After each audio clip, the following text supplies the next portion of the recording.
Joining us right now, Congressman Ed Royce, a Republican from California. Earlier this week, he participated in a House Financial Services Subcommittee hearing on the issue.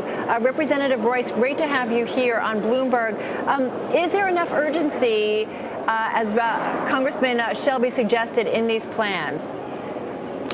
Well, I think what Congressman Shelby is concerned about is getting private capital back into the housing market.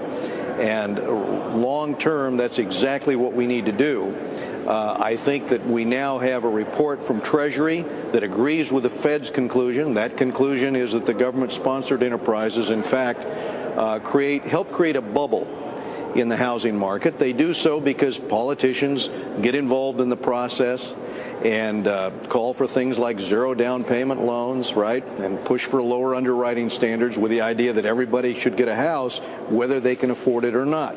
So what they're saying is, let's get private capital back into the system for housing, have it primarily dependent upon that, because then you're going to have market discipline in the equation, and you're not going to create a situation where you have all of this flipping of homes because everybody can go even without a down payment and get a home. Well, if we get away from the housing goals that required the low down payments and all of that, and we go back to a market-based system, then yes, we're headed in the right direction. That is what Shelby's talking about, and I think that's where we need to go. Congressman Royce, it's Peter Cook here. Let me ask you, the three options that the Treasury Secretary laid out today, what is your take on those three options? The first of those options is very similar to Republican legislation offered by your colleague, Jeb Hensarling. That is correct, and that goal would be to sort of phase in over time by ratcheting down the conforming loan limits and allowing the private sector to come in. Private capital would then have space, to come in and slowly take that share of the market, and eventually we're left with FHA handling low income and some moderate. But for most of the market, if you ratchet down over time and introduce into the market private capital, you then phase out the GSEs. That would be the goal. Representative, you can do that deal with Treasury Secretary Geithner right now? Well, Geithner, I think Treasury and the Fed prefer that as the solution, I believe, because I think they're a little worried about the guarantees. The problem with the guarantees is that how do you properly price risk, and how do you avoid having happen exactly what happened with Fannie and Freddie? That is to say, the taxpayers have already shelled out $150 billion. The estimate is it'll be $350 billion by the time it's done.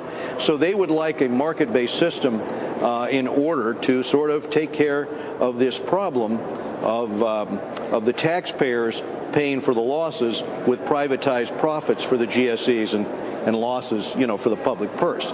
So I think that's why that's the best option. Representative Royce, let me just build on what Peter said, and we just have a little bit of time here. Yes. You said, let's get private capital back, then we'll have market discipline. But how can we ensure that we'll have risk discipline based on what we went through in the financial crisis?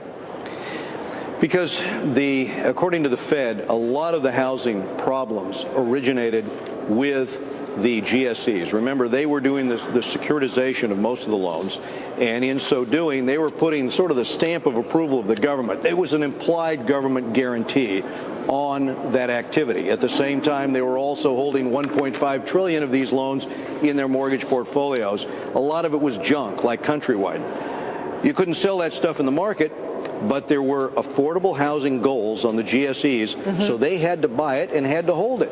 And so this is where these losses came from. And once that collapse occurred, AIG had insured this, then AIG collapsed. The banks were holding GSE instruments as part of their core capital. They were suddenly undercapitalized. That's what the Treasury and Fed are concerned about. That's why they'd like to move us back, evolve us back to a private market. All right, we're going to have to leave it on housing for the most part. We're going to have to leave it on that note. Congressman Royce, thank you so much for joining us.